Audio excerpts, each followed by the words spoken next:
কিন্তু একটা ডিম বের করে। সুবহানাল্লাহ। শুধু কি তাই?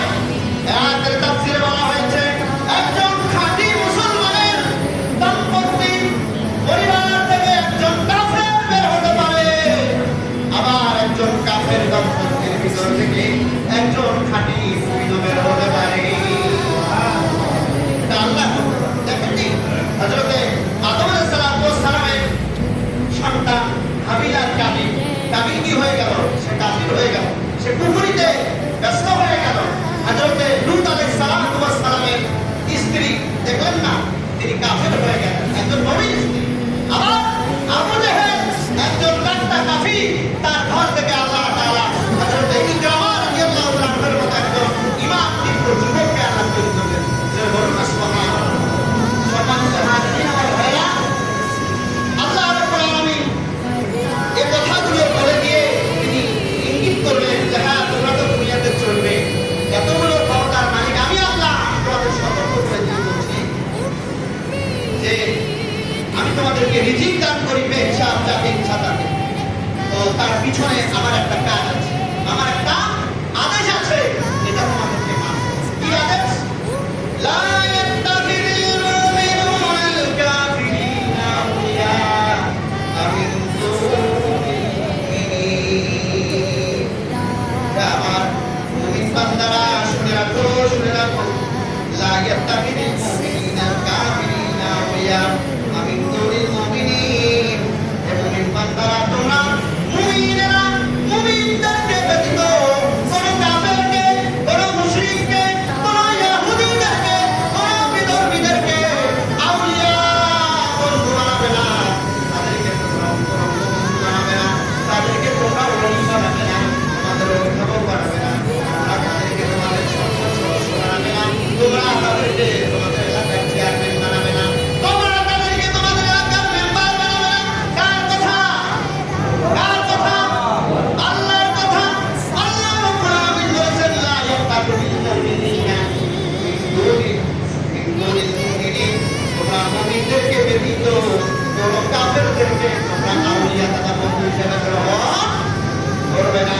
যদি করো, আল্লাহ বলেন ওয়া মান ইয়াফআল যালিকা ফালাইসা মিনাল্লাহি ফি শাইইন।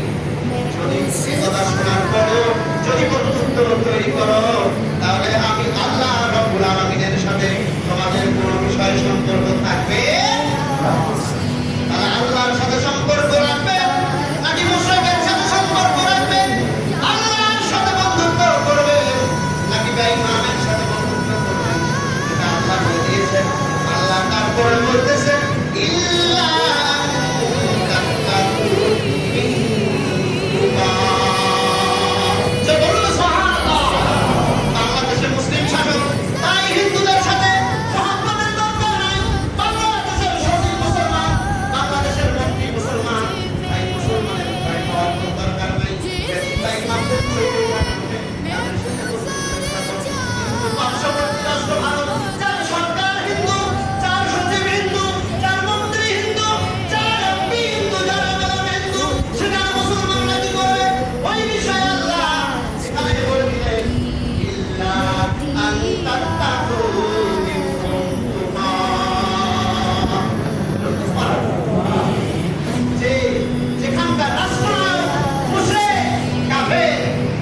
ওয়া মা